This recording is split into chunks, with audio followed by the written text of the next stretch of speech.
పార్టీలో చేరారట ప్రకాష్ రాజ్. ప్రకాష్ రాజ్ తెలుగుదేశం పార్టీలోకి చేరినట్టుగా చెప్తున్నారు. సో, తెలుగుదేశం పార్టీలోకి వచ్చినట్టుగా అయితే సమాచారం అందుతోంది. ప్రస్తుతం తెలుగుదేశం పార్టీలోకి రావడానికి ఈ కారణాలు కూడా చెప్తున్నట్టుగా అయితే తెలుస్తోంది. ఏది ఏవైనా ప్రకాష్ రాజ్‌కి సంబంధించిన విషయాలు తెలుసుకొని అందరూ ఎంతగానో షాక్ అవుతున్నారు. ఒక సీనియర్ హీరోగానే కాకుండా రాజకీయాల్లో కూడా విలక్షణ నటుడిగా ఆయన పేరు తెచ్చుకున్నారు. అంతేకాకుండా ప్రకాష్ రాజ్‌కి మరి ఇప్పుడు తెలుగుదేశం పార్టీలోకి రావడం పట్ల కూడా అందరూ హర్షం వ్యక్తం చేస్తున్నారు. ఒకప్పుడు ఎంతో చక్కగా తనకంటూ ఒక పార్టీని పెట్టుకొని అక్కడ ఎంతగానో పోటీ చేస్తున్నటువంటి ఆయన ఈరోజు రాజకీయాల్లోకి ఎంట్రీ ఇచ్చినట్టుగా అయితే తెలుస్తోంది. కాబట్టి ఇప్పుడు సోషల్ మీడియాలో సైతం ఈ విషయం ఎంతో వైరల్ అవుతోంది. తెలుగుదేశం పార్టీలోకి రావడమే కాకుండా తెలుగుదేశం పార్టీ తరపున పోటీ చేయడానికి కూడా ఆయన సిద్ధమైనట్టుగా సమాచారం.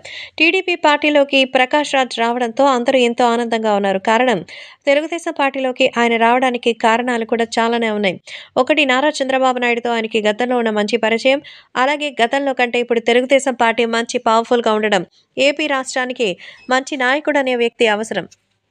ఇదే కాకుండా పవన్ కళ్యాణ్ గారు కూడా మరి ఎంతో చక్కగా వాళ్ళతో కలిసి పనిచేస్తున్న నేపథ్యంలో 2024 ఎలక్షన్స్‌లో ఈ పోటీని మరింత పటిష్టం చేయడానికే ఆయన కూడా వచ్చినట్టుగా తెలుస్తోంది. తన వాక్చాతుర్యంతో ఎందరినో మెస్మరైజ్ చేయగలిగినటువంటి టాలెంట్ ఆయన సొంతం. అందుకే ఆయన్ని సాదరంగా ఆహ్వానించారట.